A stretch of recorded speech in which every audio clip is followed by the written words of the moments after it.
some action that talks about what we're doing to make sure that we're fighting for our industries here at home. So without further ado, I want to bring up Secretary Wilbur Ross. Thank you, Sean. The action we took last night is actually the culmination of a couple of decades of disputes between the United States and Canada. What's provoked the disputes is the following. In Canada, the forests are owned by the individual provinces, and each of the provinces sets a charge for the loggers to use when they're taking trees down.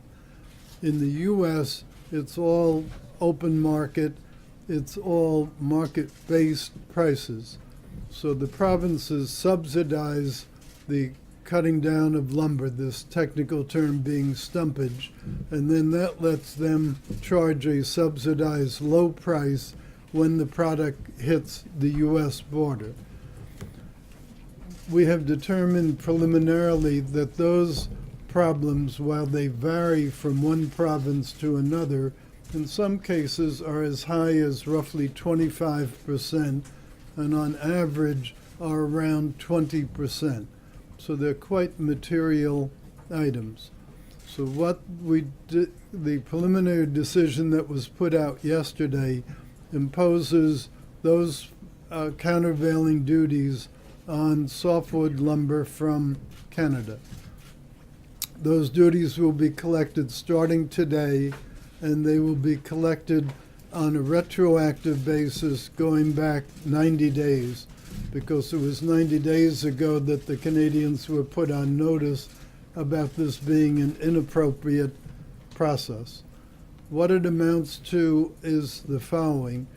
There is roughly $15 billion worth of softwood lumber used in houses in this country, and about 31.5% of that comes from the Canadians.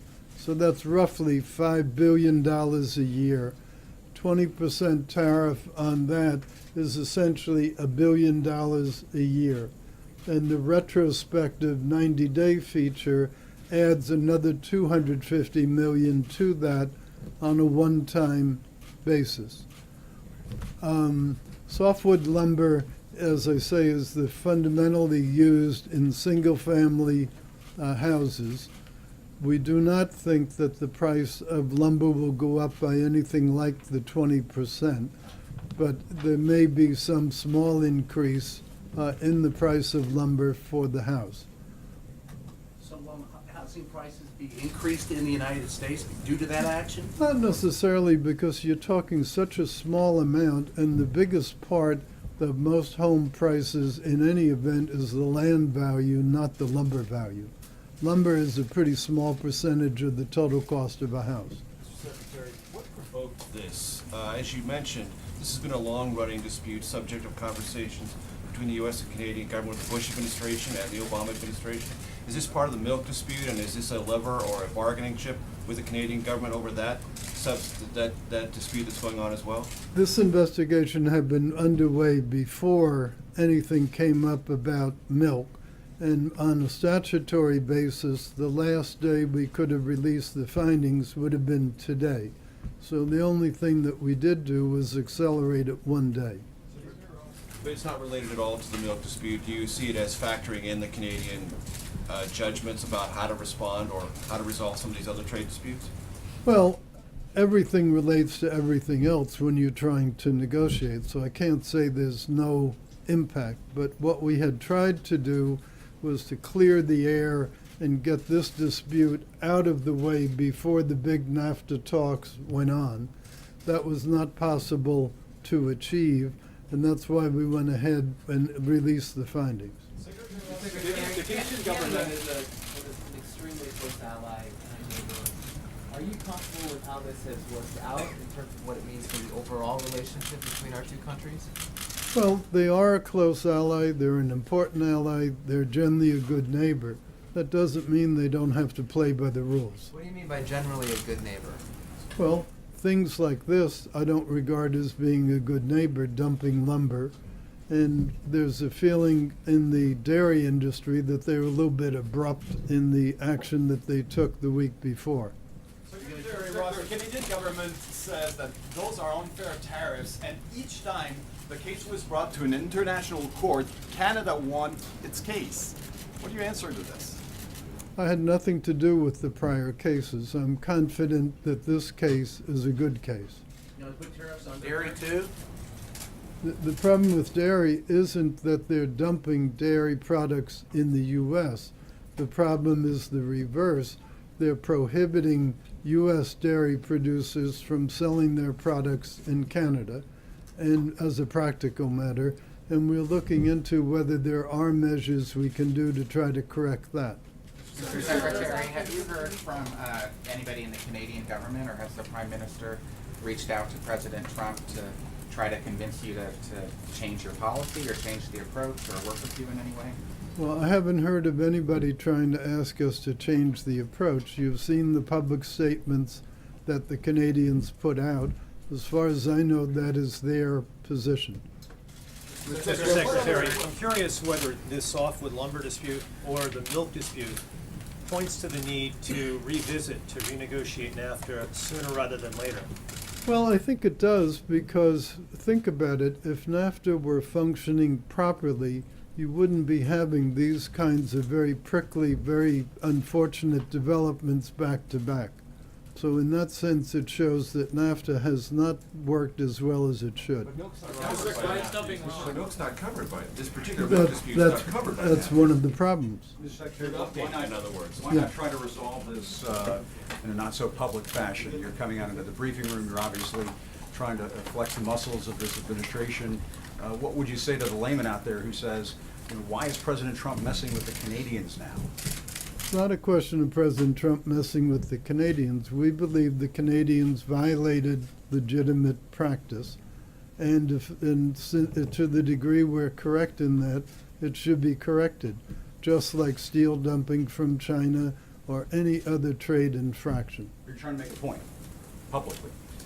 We make it publicly all the time. It's just that there has been so much general public interest engendered by the two things, the dairy and the lumber, that we felt it was good to clarify.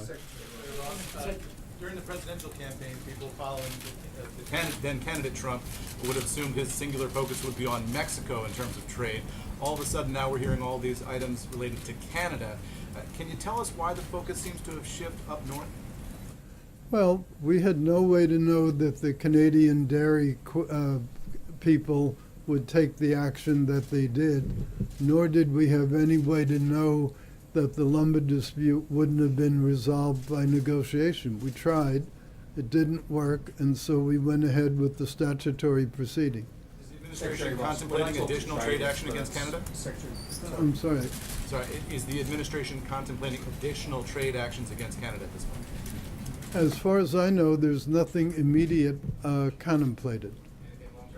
Secretary Ross, when I talk to trade experts about this, they say the substance of what you did is very routine. Like, this has been done before, these preliminary countervailing duties, but they said what was really irregular was the way that you communicated it. Is this something that you're trying to sort of do as a bit of a PR thing to put NAFTA on notice? How should we read your very aggressive statement? Well, it's not routine. It's not routine in that $1 billion of countervailing duties does not happen every single day. This is a quite large. In the early 2000s, it's happened before. It's not unprecedented. Well, we made the release the way that we made the release. Why did you make it that way? It seemed appropriate under the circumstances. Yes. Mr. Secretary, thank you, sir. Sir, India and America both were, America was the largest trading partner of India, or India was the largest trading partner under Prime Minister Modi. And now we have a new administration with a new thinking and a business administration. Same thing in India, Prime Minister Modi has the same thinking. So what is the future of the trade between US and India, sir? Well, U.S. does not have a free trade agreement with India at this point, so the trade relations between U.S. and India are governed by the WTO rules. There's nothing in the actions we've taken that changes that. Mr. Secretary, following up on what Jim said, though, if housing prices do increase due to this, what do you tell the average consumer in the United States if their prices are going up? They didn't bargain for that.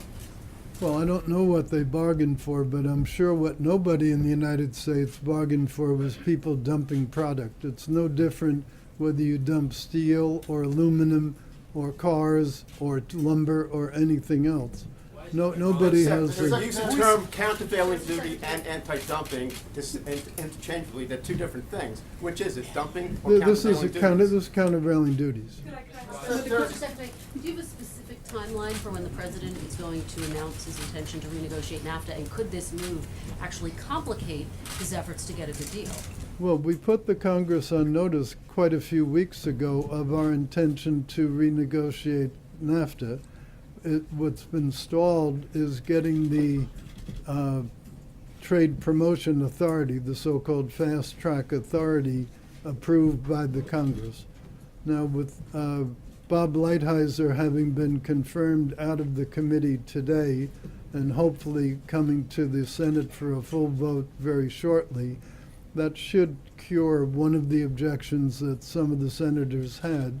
Namely, they were concerned about formally reopening NAFTA in the absence of the U.S. trade rep being confirmed. Now, the catch-22 to that was they were also slow-walking the confirmation, so it was a little bit of a circular thing. But in any event, that appears to be in the process of being corrected. But could this move complicate your efforts to get a good deal? Everything affects everything else, but this trade issue over lumber, as has been pointed out, is not a brand new issue. It's been around for quite a while. Mr. Secretary, the meeting, the next upcoming meeting of the G7 is about a month away, and the U.S. is in the middle of negotiations with, or talks with China about how to address North Korea. Are you comfortable that the North Korea calculus has not hamstrung your ability to be as direct with China on matters like this? And is the action with Canada meant also to signal to our other Western economic allies and partners that if they mess with the U.S., they could face something like this? Well, as to Canada, as you know, at the Mar-a-Lago meetings, we agreed on a kind of 100-day program, and we're going back and forth with the Chinese over that 100-day program. So we shall see what comes from that.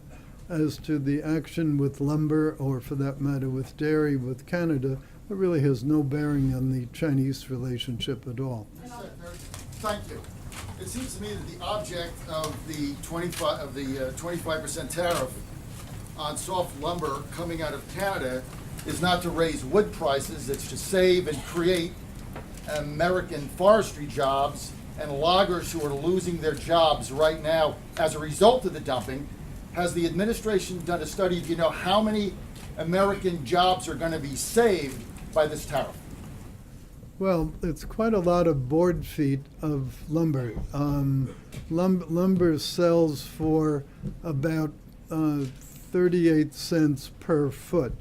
So if you take all these large amounts, there are about 47 billion board feet of lumber consumed in the U.S. market in a given year. And part of the reason I don't see that there'll be a huge price differential coming in is this only affects 31.5% of that output. The competition among the American producers remains the same. So this is not like suddenly house prices are going to go up 10 or 15%. That's silly. But how many jobs will be created? How many jobs will be created? Pardon me? How many new jobs will be created or jobs will be saved as a result of stopping the dumping? Well, That's the nature of my I don't question. have an exact total, but I can tell you it's in quite a few states along the northern perimeter, going all the way down into Louisiana. So this affects quite a number of people and quite a number of businesses. Mr. Secretary, you're getting bipartisan support at the very least for your actions on softwood lumber. I expect that there'll be bipartisan support on whatever action you take on behalf of the dairy industry as well. I mean, you appear to be laying the groundwork here for your notification to Congress that you'd like to renegotiate NAFTA. Are we correct in reading it that way, that you're kind of paving the pathway here, or at least greasing the skids? Well, the president announced a couple of months ago that he wanted to renegotiate NAFTA. And as I say, it's been stalled in the Congress because to do it effectively, you really need to use the Trade Promotion Authority. I think you're aware of the benefit that gives, which is when it comes to the floor for vote, it's an up or down vote. They can't amend the deal. So it makes it much more probable of getting a deal approved. That's the practical significance of So it. these very public actions that you're taking and being here in the briefing, is that sort of paving the way for promoting that authority?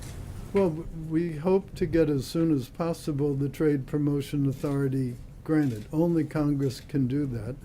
And so we've been consulting with the staff. I've met, I don't know how many times, but quite a lot of times, both with Ways and Means and with the Senate Finance Committee.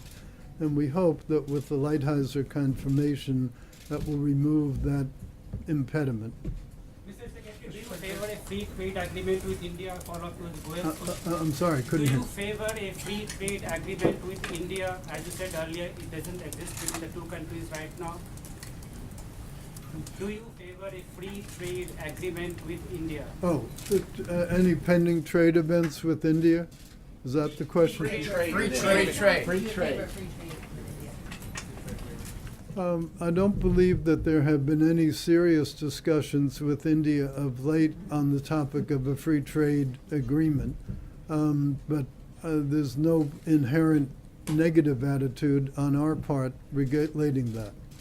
Mr. Secretary, on Thursday, you're going to have an announcement on Thursday that you'll do something similar with aluminum that you did with steel last week in terms of initiating investigations into potential aluminum dumping into the country. Could you talk a little bit about that?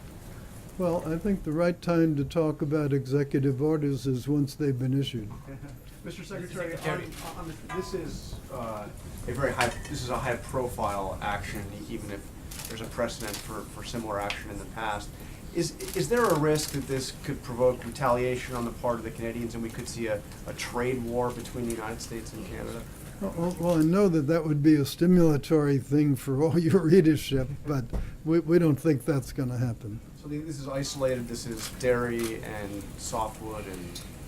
We think so, and we certainly hope so, and we look forward to constructive discussions with the Canadians as we get into NAFTA. You don't anticipate any retaliatory action on the part of Canada? It's totally Canada's decision what they'll do. I'm not aware of anything that we've violated, so I don't know what it is that they could do that would be a legitimate action. What if we pass the border adjustment tax? What if that were part of the tax reform package? Well, as I understand it, there'll be some word on the tax reform package from the people who are working on it, so it would be better to address that question to them. While we have you, Mr. Secretary, what about this notion of 3% GDP growth? Is that a fair assessment? Is that something that is realistic? Do you believe it's realistic? Well, I would hope that the growth could, over time, get to be better than that. President Obama is the only president in many that didn't have at least 1 year of 3% growth. And with all the initiatives that we're doing, the regulatory reform, the trade reform, the tax reform, hopefully, and unleashing energy, there's no reason we shouldn't be able at least to hit that, if not beat it. Mr. Secretary, you mentioned cars. Who is dumping cars to the United States? Which No, I just use that as a figure of speech. Finally, who is dumping cars to the United States? Which country? I said it was a figure of speech. Mr. Secretary, what happened between the press conference with Prime Minister Trudeau and the President said he would only be tweaking the relationship and this decision on softwood lumber? What changed? Well, first of all, this was not a presidential decision to do the softwood lumber. This was a decision that arose from a trade case that was underway. So it was a normal decision. So I don't think it has anything to do with the personal relationship between Mr. Trudeau and the president. Mr. Secretary, finally, if you or the president have any faith and trust in WTO? Well, WTO is a whole different subject matter. We do have some questions and some concerns about it. There will be a WTO meeting coming up in the next several weeks, and what will come out of that will come out of that. Mr. Secretary, thank you. In your view, should the U.S. stay in the Paris Climate Agreement or withdraw from it? Well, now you're really getting outside my area. You're a participant in those discussions, if I'm not right. It's really outside my area. I'm having enough difficulty dealing with the trade issues rather than poaching on other people's territory. Yes, ma'am. Are you concerned about the renegotiations of FTA with South Korea? Well, the 5th anniversary of the South Korean arrangement, the so-called Chorus, comes up, I believe, on May 4th or May 5th, something like that. So that would be a logical time to think through whether there was something to be done or not. Do you think softwood lumber might get Michael Flynn's name off the front pages? Is Michael Flynn now a trade issue? I wasn't aware that he was. Thank you, Mr. Secretary. Secretary, here's one more way out of the box for you. Well, thank you for If in that. fact the next president is elected as Marine Le Pen in France, who is not at all for the continuing in the EU, how would that affect the relationship with France and the EU? That's such a hypothetical question that I find it very difficult to answer. Macron? Well, I think let's wait for the French runoff election. Let's see who's elected. Let's see what actions they take, and then we'll be in a position to make a reasoned response to the question. Thank you, Mr. Secretary. How many times? You're always welcome. Come anytime. That doesn't make me feel too good. They said come back anytime. You're always welcome. He is always welcome. I'm glad you're out of questions because I'm out of answers. Now the secretary is exhausted, you all. So up on the screens, I know we had a little bit of discussion about this yesterday. This is the landing page for the content of the website that we launched late last night on the president's busy first 100 days. I know that many of you have noted the robust pace that the president has kept during these first 100 days. So it's just a glimpse of some of the action that he's taken and some of the key priorities that he made to the American people. Despite the historic obstruction by Senate Democrats, he's worked with Congress to pass more legislation in his first 100 days than any president since Truman. And these bills deliver on some of his most significant promises to the American people. He signed an historic 13 congressional review acts to clear unnecessary regulations and keep government out of the way of the American people. He's extended the Veterans Choice Program, giving our nation's heroes the peace of mind they deserve, while this administration continues to work with Congress to enact comprehensive reform and modernization at the VA.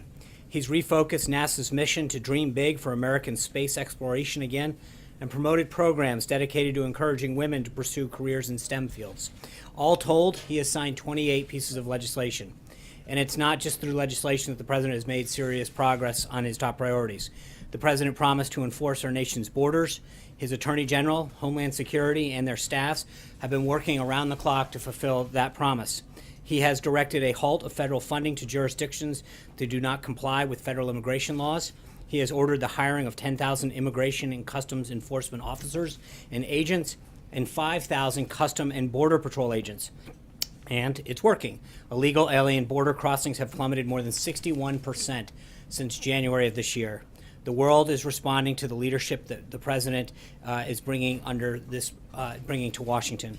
In all, during his first 100 days, the president has made 68 calls with 38 different world leaders and hosted a total of 16 bilateral meetings.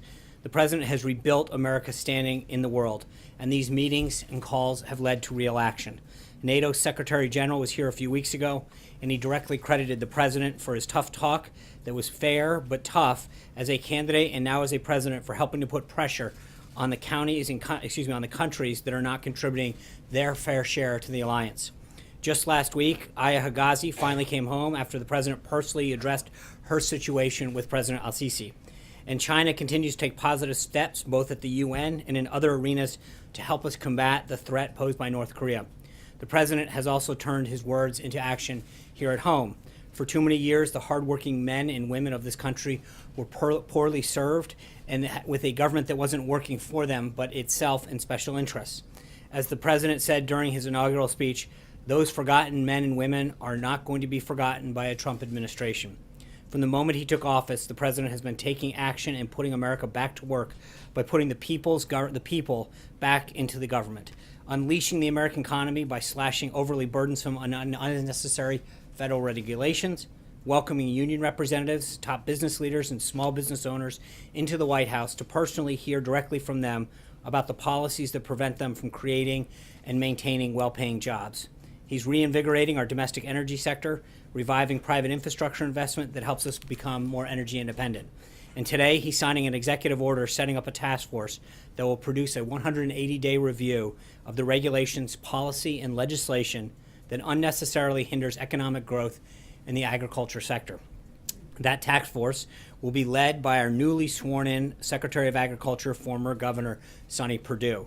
Secretary Perdue, who was sworn in earlier this morning, along with many other cabinet members, will be traveling outside Washington this entire week to share these tremendous achievements with the American people. Small Business Administrator Linda McMahon is in Orlando for multiple events, including a roundtable with Hispanic small business owners. Tomorrow, Secretary Carson will be in Columbus, Ohio, for the 4th stop of his listening tour, where he'll speak to the Ohio Housing Council and meet with local leaders and residents of public housing developments. And Secretary Perdue is getting right to work, traveling to Kansas City, Missouri, Thursday and Friday to visit agricultural facilities and meet with Governor Greitens. The President and his extraordinary qualified cabinet have made incredible progress in just these first 100 days, but this is just the beginning. We look forward to even more prosperity as consumer and CEO confidence continues to rise in the wake of these pro-growth policies. An even safer world from destroying ISIS and other forms of radical Islamic terrorism that threaten our entire globe to keeping our smallest communities safe for American families.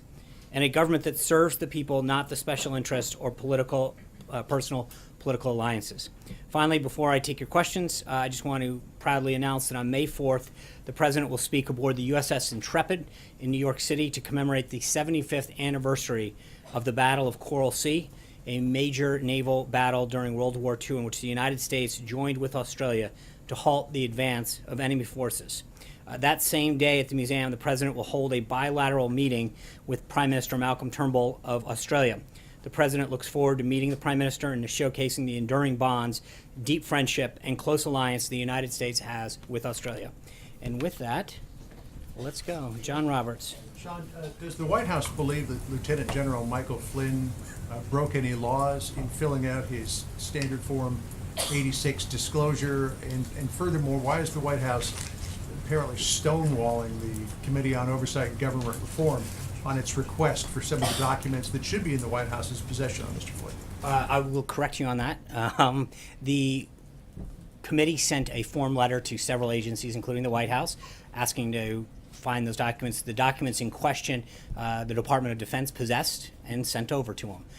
The documents that occurred before he worked here would be up to him to turn over. So my understanding is the committee has the documents that they were looking for. In the letter that Mark Short, and I know that SF-86 was referred to the DIA. And it wasn't just referred to him, that's where it's held. Well, I know, but they were referred to the DIA for the SF-86, and apparently they have gained access to that document. But there are other documents that should be in the White House's possession that Mark Short, in the letter to the committee, said the White House can't provide because of sensitive nature. Also said that there were no documents that were available prior to the 20th. Right. But I also asked the question, does the White House believe that Lieutenant General Flynn might have broken the law when he filled out SF-86? I don't. That would be a question for him and a law enforcement agency, whether or not he filled. I don't know what he filled out and what he did or did not do. That all happened. He filled that form out prior to coming here, and so it would be up to the committee and other authorities to look at that. I don't know, but with respect to the letter, they asked for three things. The SF-86, which you properly point out was in the possession of the DIA. My understanding through reports is that they have obtained that. Then they asked for documents prior to January 20th. As you know, through the Constitution, we didn't assume the White House until January 20th at noon, so we don't have the documents prior to assuming the White House. And then the third would be they listed for every call and contact that he made, which is an extraordinary number that that's a very that's a very unwieldy request. So was it the sheer volume of it, or was Well, it? I mean, it's to say we want the national security advisor, whose job it is to talk with foreign counterparts on a daily basis to document every call that he may or may not have made, is not exactly a request that's able to be filled. But every document that they asked for, my understanding is that they've gotten.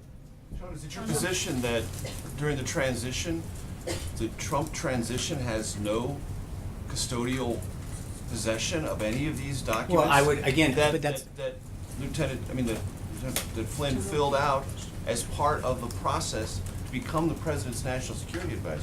I mean, you No, seem no, to be because suggesting there's an arm's length relationship. No, It's your because transition. right. Thanks. There's two issues. He had an SF-86, which is a security clearance form that was filled out during the Obama administration. He had a investigation in 2016 that was done under the last administration. And again, those are not documents that the White House would ever possess on any employee. They would come from the requesting authority. Okay, so And so in that case, again, remember they sent out a form letter to I think 5 or 6 agencies requesting the same documents. The place where the documents that they had questioned did fulfill that request. Right, and I'm just trying to find out from your perspective, is there no obligation, either through the transition or the White House, to do anything more than you have done or has been done in this matter? Everything that the White House has been asked to do, we have made that the only documents that were made available to them that they asked for were the ones that the Department of Defense had. And how about these calls made when he was working during the transition on behalf of a future President Trump? Aren't those things that you should have some either responsibility or obligation to provide if you can? Well, I think again, it's a question is if you can. When you ask for every call, no, but I think that's a pretty. There is, I mean, that to ask for every call or contact that a national security advisor made is pretty outlandish, if you will. To say that we want to have a list of everything that there is no. But theoretically, But again, the those question- calls were made on behalf of the Trump transition, were they not? When? When he was in the, I mean, this. Look, this period Major, of time- he did not. this We period of started time this that the administration on committees were January questioned. 20th. All the information that they're talking about occurred prior to him being at the White House. Right, but it was So working for the transition. And I'm Okay, just then- saying, is there then- any then obligation asking you the- have? Not at the White House. Everything that is being questioned occurred prior to January 20th. But you're You acting were as the if- delivery of those documents? But you're acting as if you had no custodial or Right, ethical but the responsibility of your own transition. That's all I'm trying No, to no, get at. and I guess the question is that what He was not making calls as a private citizen. He was making I- it as a future national security advisor. I understand that, and right now to ask the White House to produce documents that were not in the possession of the White House is ridiculous. So I got John. Thanks a lot, Sean. A few weeks ago, when General Flynn's attorney wrote to the Senate Intelligence Committee suggesting some sort of immunity deal for General Flynn, I asked you a question about whether the White House would be invoking executive privilege. And your response at that time was no, we have no problem with General Flynn testifying. He's free to do so. We won't be invoking any type of privilege. Does that also apply to any documents that the White House may have relating to General Flynn, his service, his short service as the National Security Advisor to the President, and the time in which he served in the transition period as an advisor to the President-elect? I think, look, when you ask, I know that when Chaffetz was asked that whether or not what he is looking into had anything to do with the White House, my understanding is he was very clear that had to do with his time prior to that. So talking about what his role is at the White House seems not germane to any of the questions that are being asked. What about prior to his service at the White House? Well, that, again, would have to go to General Flynn. There's nothing that is being asked for with respect to his service here at the White House. The documents that Major was referring to rest within the Department of Defense. My understanding is that they were provided. And the overall issue of privilege, would you be invoking We're not. privilege? I'm not at this time to answer that question. I don't know the answer. There's nothing that would that I'm responding to on that particular matter. Trey. Hey, Sean, generally speaking, within the Trump administration, how important is it to the president that everyone working for this administration is honest on their security clearance forms? Very. And if they don't, then they're going to be, investigated. I mean, but you assume, look, everybody fills out forms all the time. All of us, at some point, we sign our name and swear under oath that everything that's done there. So I think each and every one of us, in different ways, signs our names and agrees to abide by the information that we provide. Just following up, do you know if the president is aware of the comments that were made by the House Oversight Chairman today? And does he agree at all with the assertion that it seems as though General Flynn was not in compliance with the law? I'm not. And again, that would be a matter for them to look into, not for us. Caitlin? Does the White House consider Mike Flynn's payment from Russia today to be a payment from a foreign government? I don't know. That was, again, all of that occurred prior to his service. Or White House? Does this White House consider a payment from Russia today to be a payment from a foreign government? I understand. But what I'm saying is everything that he did was prior to coming to this White House. So for us to determine someone else's thing as a consultant. Today, do you consider that to be a payment from a foreign government? I'm sorry, if what? If someone took money from Russia today. If they were an employee of the White House, absolutely. But I mean, again, I don't know the exact circumstances. Everything that is being discussed occurred prior to his employment at the White House, occurred as a consultant. And so whatever he did, as long as he did it in compliance with the law, as every one of us as a citizen has the right to do, that's up to an individual to do and then comply with the law. To follow up on that, why wasn't he more closely vetted during the transition period? Well, again, you fill out forms, and I feel like the White House and the Trump transition team should have known about this before they were having him come to the White House. Well, again, you fill out the forms, you do an investigation, you do a background check. Every employee gets that background check done, and they have a security clearance, and they fill it out, and that's how everyone operates under the same guise.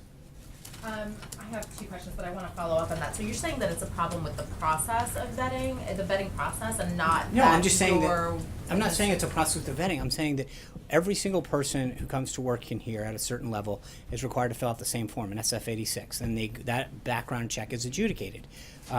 You rely on that person when they sign their name, and then investigators to pick it up. But there's always going to be in the case of people who had a prior clearance, that between the time that they filled it out and had it adjudicated, they could have engaged in something, and whether or not they updated that or not is always the onus is on the individual. I do want to ask you really quickly about the wall. Yesterday, President Trump reportedly said that he's going to delay pushing the wall through. Yeah, he did on the not. Hill. And so can you just clarify Yeah. what the status of that is? Is it happening when? Thank you. The president made it very clear, I think he tweeted about this earlier, his priorities have not changed. There will be a wall built. It's important to prevent human trafficking, gangs like MS-13 from coming into the country, the flow of illegal drugs, illegal immigration. There is a national and economic safety issue by having a wall that ensures our country's safety. And there's plenty of planning that can be done in FY17. We're going to continue. Our priorities are clear going into FY17, the remainder of budgeting for that, and we'll continue to ask for more in FY18. So it's delayed for now. No, I until didn't. it's- No. I never. No one said delayed. No. There's a No. There's two budget processes. Right now, we're going to end FY17 this week. We hope to continue to get funding in that, as the president laid out, for both border security and homeland security and national defense, as we've always maintained. And then when we come to FY18, that starts at the end of or beginning of October, the end of September, in that next budget, we'll go for the next group of money. So But you expect partial funding? this I time think around? we're going to we've made our priorities very clear as we continue to negotiate, and I think nothing has changed on the president's priorities. Can I ask Yeah. one more follow-up on Sure, one more. healthcare? The president has threatened to withhold cost-sharing payments from insurance companies, so is that still the case? He hasn't. I think we've made it very clear that we want to repeal and replace Obamacare, and I think we continue to see there's a prop up right now, and that's why we need to act as soon as possible to get an insurance plan in place, a new insurance plan system in place that will protect people's insurance and not have these skyrocketing costs. But we have an artificially propped up insurance system right now because of these payments, and I think that we've got to make sure that we do everything we can as quick as we can to put a system in place that will solve that. Jonathan. So just to follow up on the two big topics, the wall and on Flynn. First, on the wall, just want to be clear. So is the president no longer insisting that there is money for the wall in this current appropriations bill? The president's priorities are clear for FY17. There's a lot of things that we can do in the remaining months up until the end of September for planning and making sure that we get everything that we need, funding that we need for that aspect of things. And then as we go into FY18, we'll continue to ask for more. I don't think anything's changed. So the president is not insisting that he has money for actual construction of the wall? Look, in this I'm not gonna current get, bill? we are still in discussions with the House and Senate leadership, but I think the president's been very clear that he wants a wall. He wants it done as soon as we can do it. He has, that there are things that we need to do to protect our country, like human trafficking, the flow of illegal drugs and gangs, that are gonna make sure that while we've achieved a significant drop in illegal alien border crossing, down 61% since January, that this is something that's in our country's long-term national security interest. The actual construction can wait until the fall? No, it's not a question of wait until the fall. I think there's a lot of things that have to happen. It's like any construction. you can start Well, you've construction. got to start doing some planning and things, and so we will take the first steps now, and then we will continue to seek funding through the FY18 and further budget to make sure that the actual, it is completed. And on Michael Flynn, does the president feel that he was misled by General Flynn? I think the president made a decision a while ago because General Flynn was not straight with the vice president at the time and let him go. I think he stands by that decision, and it's up to others to review all this information that's coming out. But does he now feel that he also wasn't straight with him? I don't know. during A lot of the transition? facts are still coming out, Jonathan. So I know the president made a decision a couple months ago. It was the right decision, and we've moved on, and we've continued to stay focused on. At the time he made that decision, he said that Flynn was the victim of a media witch hunt, and said he was a good man that had been a victim of this So witch hunt. let's Does he still feel I think that, all or the is that- facts are still coming out on that. Let's see where they come. I think he made a decision a few months ago. He stands by that decision. John. Thank you, Sean. Two questions. Last night, the president said, and some have reported it, some pretty sensational charges about the Iran treaty. We know he's called it the worst agreement in history and the worst he ever saw himself. But he also said that at the time of the treaty, the government in Iran was on the verge of collapsing. And that is something I don't believe that has ever been reported before. He also said that the unfrozen assets, the billions, they're not used to fund terrorists, but they were in Swiss bank accounts. Is this based on intelligence reports he's received or other information? I'm not going to get into what the president knows, but there's a reason that we are undergoing an interagency process right now to look at the deal. Yeah, Jessica. I had a second question. Oh, I'm sure. Okay. On General Flynn, anyone who is at his level and some levels below undergoes an investigation by the FBI with a final report. Was the president ever given a final security report by the FBI on General Flynn? I don't know how. He was the head of DIA of the Department of the Defense Intelligence Agency. He had an existing clearance. Jessica. So on North Korea, Sean, if you could just talk a little bit more about the overall efforts that the administration is making. We note the United Nations meetings yesterday. Now you've got an up-and-coming meeting with Congress. Are you, as an administration, trying to get a coalition together to build a stronger diplomatic case around actions against Pyongyang? Yeah, well, I think you saw Ambassador Haley yesterday in the discussion that the other ambassadors who visited the White House engaged in a very robust discussion with respect to North Korea, both as a group and then with the president. So obviously, the more that we can solve this diplomatically and continue to apply pressure on China and other countries to use the political and economic tools that they have to achieve a goal in stabilization in the region, but also to tamp down the threat that North Korea faces, I think that is something that we all share. How would you characterize the administration's overall strategy on the DPRK? I think it's ongoing, and I think we've seen very positive signs with respect to a nation like China. I think the relationship the president built with President Xi down in Mar-a-Lago is definitely paying off dividends. And this president's relationships that he's building with heads of government is clearly reestablishing America's place in the world and getting results for the country. Kayla. Will you articulate that strategy on Wednesday when you have the meeting of the senators? I'm sorry? Will you be able to articulate that strategy and put a finer point on it for the senators? Just to be who have clear, questions? that meeting is a Senate meeting led by Leader McConnell, just utilizing our space. So that is their meeting. So we're not there to talk strategy. They are going to be briefed by the. Can I answer the question? Major, you want to come on up? I'm just asking. I mean, I understand there are four brief. Hold on. as you presenting your strategy to the U.S. There are Senate? 4 briefers that are coming up to talk about the situation in North Korea. They will be briefed by, this is a Senate-led meeting that they are getting. Those 4 briefers will share to them the current situation in North Korea. Kayla. Strategy to be articulated, though? Huh? So the senator should not